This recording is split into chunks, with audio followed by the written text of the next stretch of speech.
Oh, That nigga locked up. that nigga, yeah, nigga, he banging on me and everything.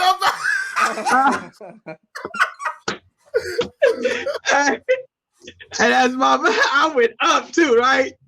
Yeah. That's what I thought was your point. Hashtag free J Burton, aka Ajamu. When I was banged out, it was Psycho J. I ran these prison yards, been doing it for the last 34 years. But you know what?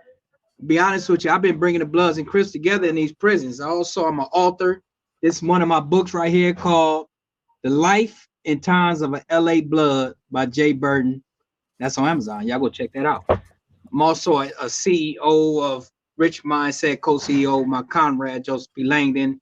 One of my artists that's coming out right now. Her name is Bella Bay. And she's out of Compton. You know, she's a Compton Crip. So here to tell y'all, you know, a lot of contradictions that go on. But I want y'all to ask me questions. I respond. But what I want to talk about the Blood and Crip thing, because there was a time me and Splif, we were supposed to be doing something where we can bring the Bloods and Crips together. So people, we could change the narrative behind this shit.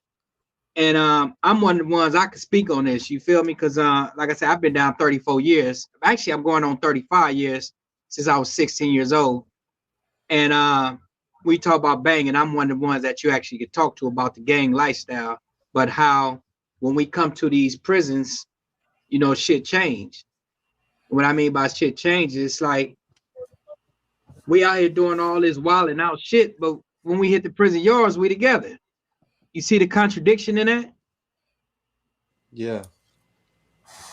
We just got to figure it out. But the thing is, I want to just introduce myself real quick. And y'all got anything to say?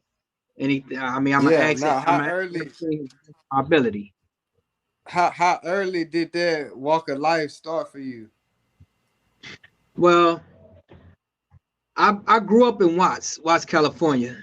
Some people probably never heard of Watts. It's Los Angeles, California, but one of the one of the poorest parts of California.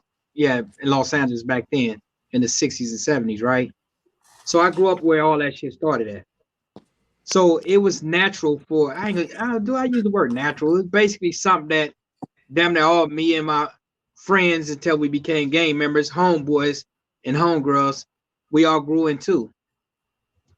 And so it was around me. You either was banging or you was drug dealing, and it was kind of like no in betweens. Although there was some people who was on the sideline, but everybody, even the squares, even represented the neighborhood. Not saying that they did all the things that come along with the gang banging lifestyle. They was associated some kind of way.